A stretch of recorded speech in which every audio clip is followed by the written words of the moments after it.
चलिए बात करें तो इसी बीच एक और बड़ी और अहम खबर की। तो इस वक्त की बड़ी खबर आपको बता दें, दिल्ली में बीजेपी की महत्वपूर्ण बैठक चल रही है। तो ये बड़ी खबर हम आपको बता रहे हैं, दिल्ली में बीजेपी की महत्वपूर्ण बैठक जारी। धर्मेंद्र प्रधान के आवास पर मीटिंग चल रही है। बैठक में केंद्रीय मंत्री मनोहर लाल भी मौजूद बताए जा रहे हैं। तो ये बड़ी खबर, विप्लव देव, सतीश पूनिया, सुरेंद्र नागर भी इस बैठक में मौजूद बताए जा रहे हैं। तो दिल्ली में बीजेपी की अहम बैठक जारी। इस वक्त की बड़ी खबर आपको बता दें, धर्मेंद्र प्रधान के आवास पर ये मीटिंग चल रही है। तो बैठक में केंद्रीय मंत्री मनोहर लाल मौजूद बताए जा रहे हैं। तो इस वक्त की बड़ी खबर, विप्लव देव, सतीश पूनिया, सुरेंद्र नागर भी इस बैठक में शामिल बताए जा रहे हैं। तो दिल्ली में बीजेपी मंथन कर रही है, महत्वपूर्ण बैठक चल रही है बीजेपी की। धर्मेंद्र प्रधान के आवास पर यह बैठक चल रही है। विप्लव देव भी इस बैठक में मौजूद है, सतीश पूनिया, सुरेंद्र नागर भी इस बैठक में मौजूद बताए जा रहे हैं। तो बैठक में केंद्रीय मंत्री मनोहर लाल भी मौजूद हैं। तो बीजेपी की भी महत्वपूर्ण बैठक चल रही है दिल्ली में, और ये बड़ी खबर हम आपको बता रहे हैं, बीजेपी की बैठक चल रही है दिल्ली में। धर्मेंद्र प्रधान के आवास पर बैठक चल रही है। बीजेपी ने 67 सीटों पर उम्मीदवार के नाम का ऐलान कर दिया है। प्रदेश स्तर पर अगर हम बैठकों की बात करें तो प्रदेश स्तर पर भी बीजेपी लगातार बैठक कर रही है। आज भी रोहतक कार्यालय में, रोहतक बीजेपी के प्रदेश कार्यालय में आज बैठक हुई है। मुख्यमंत्री नायब सैनी वहां पर पहुंचे हुए थे। इसके अलावा और भी कई लोग इस बैठक में मौजूद थे। अगर हम बात करें दिल्ली में बैठकों की, तो दिल्ली में भी लगातार बैठकों का दौर देखने को मिल रहा है। तमाम दिग्गज हरियाणा को लेकर चर्चा कर रहे हैं। दिल्ली में बीजेपी की ये महत्वपूर्ण बैठक चल रही है। ये बड़ी खबर हम आपको बता रहे हैं, धर्मेंद्र प्रधान के आवास पर यह मीटिंग चल रही है। तो इस वक्त की बड़ी खबर, धर्मेंद्र प्रधान के आवास पर यह मीटिंग चल रही है। केंद्रीय मंत्री मनोहर लाल इस बैठक में मौजूद बताए जा रहे हैं। विप्लव देव, सतीश पूनिया, सुरेंद्र नागर भी इस बैठक में शामिल बताए जा रहे हैं। तो दिल्ली में बीजेपी की अहम बैठक जारी। इस वक्त की बड़ी और अहम खबर हम आपको बता दें, धर्मेंद्र प्रधान के आवास पर यह मीटिंग चल रही है। तो इस वक्त की बड़ी खबर, बैठक में केंद्रीय मंत्री मनोहर लाल मौजूद बताए जा रहे हैं। विप्लव देव, सतीश पूनिया भी इस बैठक में मौजूद हैं। आपको बता दें कि बीजेपी की यह बैठक चल रही है। प्रदेश स्तर पर भी आज बीजेपी की महत्वपूर्ण बैठक हुई है। रोहतक कार्यालय में महत्वपूर्ण बैठक हुई है। नायब सैनी उस बैठक में पहुंचे हुए थे। वहीं दूसरी तरफ दिल्ली में भी मंथन का दौर जारी है। बीजेपी की ये बैठक चल रही है। हो सकता है बाकी बची सीटों पर चर्चा हो रही हो, क्योंकि 67 सीट है जिन पर उम्मीदवार के नाम का ऐलान जो है बीजेपी कर चुकी है पहली लिस्ट में। दूसरी लिस्ट को लेकर भी चर्चा हो सकती है। इसके अलावा चुनाव को लेकर क्या कुछ रणनीति है उस पर भी चर्चा की जा सकती है। वहीं दूसरी तरफ कांग्रेस की लिस्ट भी आज जानी है, तो किस तरह से कांग्रेस को टक्कर देगी बीजेपी, इसे लेकर भी चर्चा हो सकती है। तो ये बड़ी और अहम खबर हम आपको बता दें, बैठक चल रही है बीजेपी की। ज्यादा जानकारी के लिए बात करेंगे, दिल्ली से संवाददाता अपराजिता श्री हमारे साथ जुड़ गई हैं। अपराजिता, बीजेपी बैठक कर रही है, धर्मेंद्र प्रधान के आवास पर यह बैठक चल रही है, पूरी जानकारी इस बैठक को लेकर। बिल्कुल, देखिए, राष्ट्रीय चुनाव प्रभारी बनाया गया है धर्मेंद्र प्रधान को। उनके आवास पर लगातार काफी देर से कहा जा रहा है कि बैठक मंथन चल रही है। 23 वो सीटें हैं जिस पर अभी भी फैसला लेना बचा हुआ है।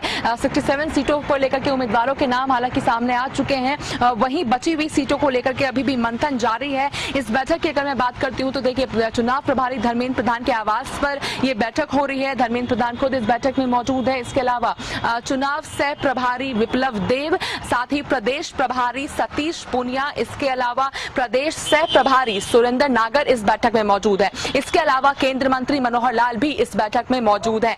देखिए, जिस तरीके से 23 सीटें बची हुई है उन्हें लेकर के मंथन करना है जल्द से जल्द।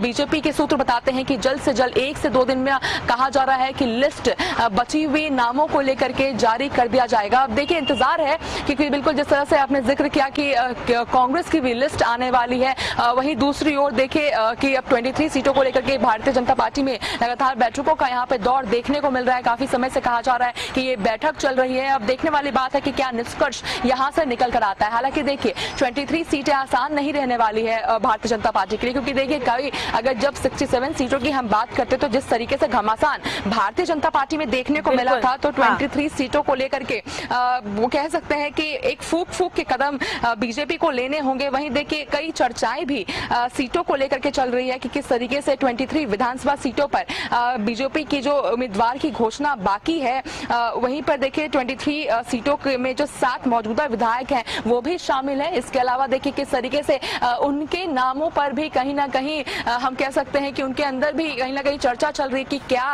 उन्हें वापस से रिपीट किया जाएगा, क्योंकि देखिए अगर लिस्ट की हम बात करते हैं 67 सीटों की बात करते हैं तो कितने कुछ मौजूदाओं की टिकट कटी है, तो ये जो उनके अंदर जो हम कह सकते हैं एक भाव है कि क्या उनकी भी टिकट कट सकता है। हालांकि देखिए ये बैठक से केंद्रीय मंत्री मनोहर लाल निकल चुके हैं, बैठक समाप्त हो चुकी है। तो देखिए केंद्रीय मंत्री मनोहर लाल निकल चुके हैं, इस बैठक से निकल चुके हैं। देखिए बाकी नेताओं का भी निकलना, कृष्णा जी, बाकी नेताओं का भी देखिए यहाँ पे निकलना शुरू हो चुका है। सतीश पूनिया निकल चुके हैं सर, सतीश विप्लव देव निकल चुके हैं इस बैठक से, विप्लव देव इस बैठक से निकल चुके हैं। तो ये बैठक हालांकि खत्म हो चुकी है। केंद्रीय मंत्री मनोहर लाल इस बैठक से निकल चुके हैं। इसके अलावा अभी हमने देखा कि चुनाव सह प्रभारी विप्लव देव भी इस बैठक से निकल चुके हैं। बैठक खत्म हो चुकी है। कहा जा रहा है कि करीब देखिए 23 वो सीटें हैं जिसको लेकर के यहाँ पे डिस्कशंस करने हैं, काफी लंबे समय से यहाँ पर चर्चाएं की गई है, जिसके बाद यहाँ पर इस बैठक से केंद्रीय मंत्री मनोहर लाल निकल चुके हैं। इसके अलावा चुनाव सह प्रभारी विप्लव देव भी इस बैठक से निकल चुके हैं।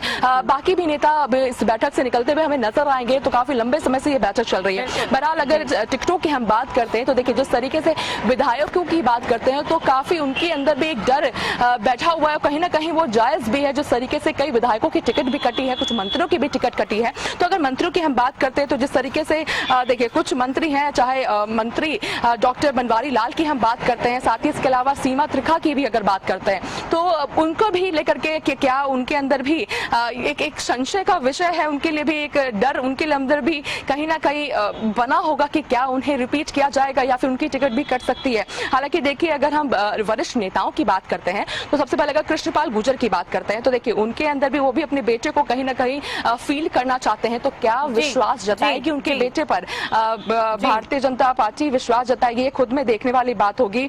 देखिए तो उसमें लगातार देखिए इस चीजों को लेकर के चर्चाएं चल रही है। और वही देखिए कहीं से भी किसी वरिष्ठ नेता को नाराज नहीं कर सकती, क्योंकि इस बार बीजेपी ने कहीं ना कहीं चख लिया है कि नेताओं की नाराजगी देखने को मिल सकती है। साथ ही अपने राहें भी नेता बदलते हुए नजर आ सकते हैं। तो इस तरह की देखिए चर्चा चल रही है। तो ये महत्वपूर्ण बैठक चल रही थी, बैठक खत्म हो गई है। सबसे पहले हरियाणा न्यूज पर हमने तस्वीरें भी दिखाई। बैठक खत्म होने के बाद केंद्रीय मंत्री मनोहर लाल निकले, सतीश पूनिया, विप्लव देव भी इस बैठक से बाहर निकल गए हैं।